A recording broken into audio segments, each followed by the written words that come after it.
Hoje vamos estudar o capítulo 13, itens de 11 a 16. A beneficência. Beneficência, sempre que quisermos referir à disposição que algumas pessoas têm para fazer o bem, praticar caridade e ajudar os outros. Sede unidos, amai-vos uns aos outros, segundo os preceitos de Cristo. Quem ama a Deus, ama igualmente todos os seus semelhantes. Amar significa ajudar, cuidar das necessidades alheias, como se fossem as nossas próprias necessidades.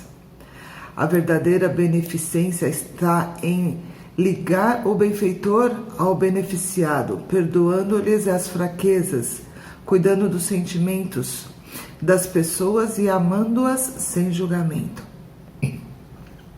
Ela consiste em ter benevolência para com todos, indulgência para as imperfeições alheias, perdão das ofensas. A beneficência, ligada totalmente à caridade, consiste em entender que nem todos que não pensam como nós estão errados. A beneficência, meus amigos, vos dará nesse mundo os mais puros e suaves deleites, as alegrias do coração, que nem o remorso nem a indiferença perturbam. Pudesseis compreender tudo o que de grande e de agradável encerra a generosidade das almas belas, sentimento que faz, olha a criatura, as outras como olha a si mesmo. Se dispa, jubilosa, para vestir o teu irmão. Pudesseis, meus amigos, ter por única ocupação tornar felizes os outros. Quais as festas mundanas que se pode comparar às festas celebrais, quando, como representantes da divindade, levais alegria a essas pobres famílias, que da vida só conhecem as vicissitudes e as amarguras quando vedes rostos macerados brilharem subitamente esperança. Porque, desprovidos de pão, esses infelizes e seus filhos, ignorando que viver é sofrer, gritavam, choravam e repetiam palavras que, como finos punhais, penetravam o coração materno. Tenho fome. Compreendei quanto são deliciosas as impressões daquele que vê renascer a alegria, onde momentos antes só havia desespero. Compreendei quais são as vossas obrigações para com os vossos irmãos. Ide ao encontro do meu infortúnio, ide em socorro, sobretudo das misérias ocultas que são as mais dolorosas. Ide, meus bens amados, e lembrai-vos dessas palavras do Salvador. Quando vestirdes a um desses pequeninos, pensai que é em mim o que fazeis. Caridade, palavra sublime, que resume todas as virtudes. És tu que deves conduzir os povos à felicidade. Praticando-te, eles estarão semeando infinitas alegrias para o próprio futuro. E durante o seu exílio na terra, será para eles a consolação, o antegozo das alegrias, que mais tarde desfrutarão, quando todos reunidos se abraçarem no seio do Deus do amor. Foste tu, virtude divina, que me proporcionaste os únicos momentos de felicidade que gozei na terra.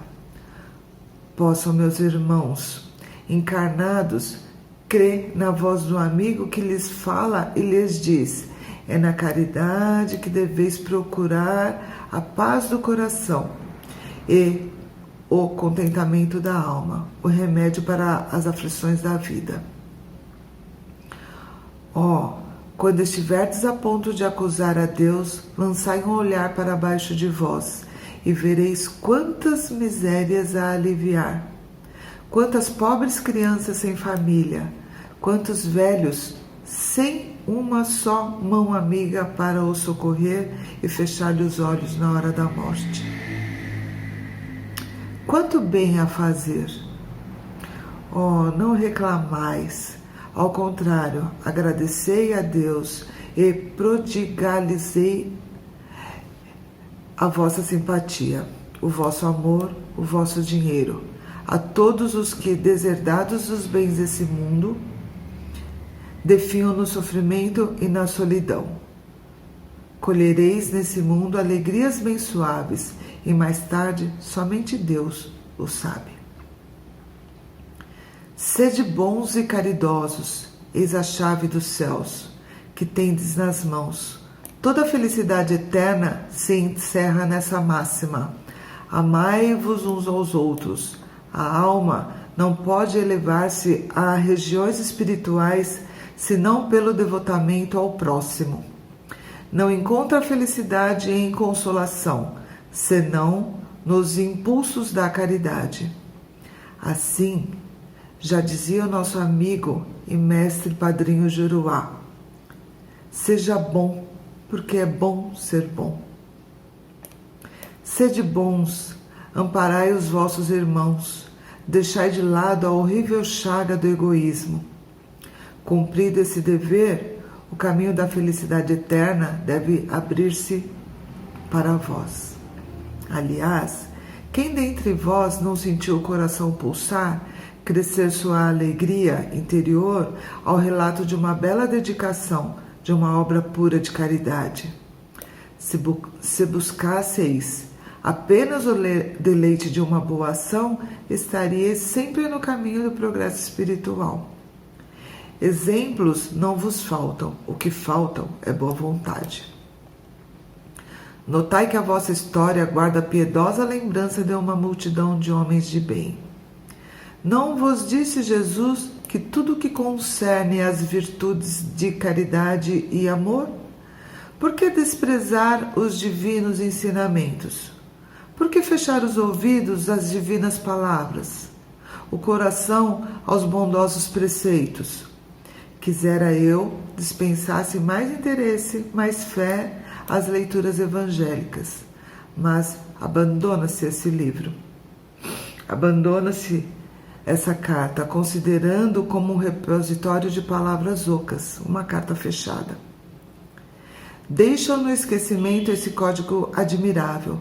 Vossos males provêm do abandono voluntário desse resumo de leis divinas.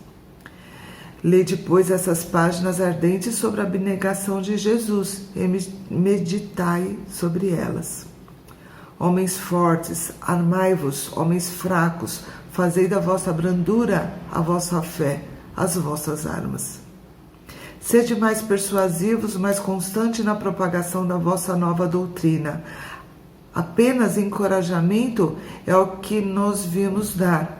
Apenas para vos estimular o zelo e as virtudes é que Deus permite nos manifestemos a vós outros. Mas se cada um o quisesse, bastaria a sua própria vontade e a ajuda de Deus.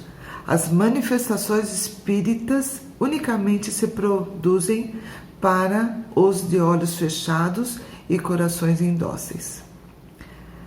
A caridade é a virtude fundamental sobre a de repousar todo o edifício das virtudes terrenas.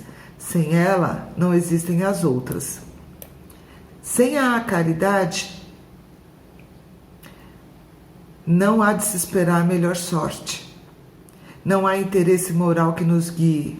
Sem a caridade, não há fé, pois a fé não é mais do que pura luminosidade do que torna brilhante a alma caridade.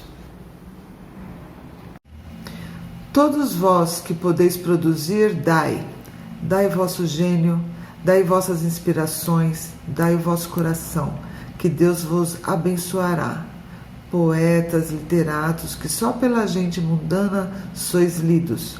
Satisfazei-lhes aos lazeres, mas consagrai o produto de algumas de vossas obras a socorros aos desgraçados, pintores, escultores, artistas de todos os gêneros. Venha também a vossa inteligência em auxílio dos vossos irmãos. Não será, por isso, menor a vossa glória, e alguns sofrimentos haverá de menos. Todos vós podeis dar, qualquer que seja a classe a que pertençais, de alguma coisa dispondes que podeis dividir.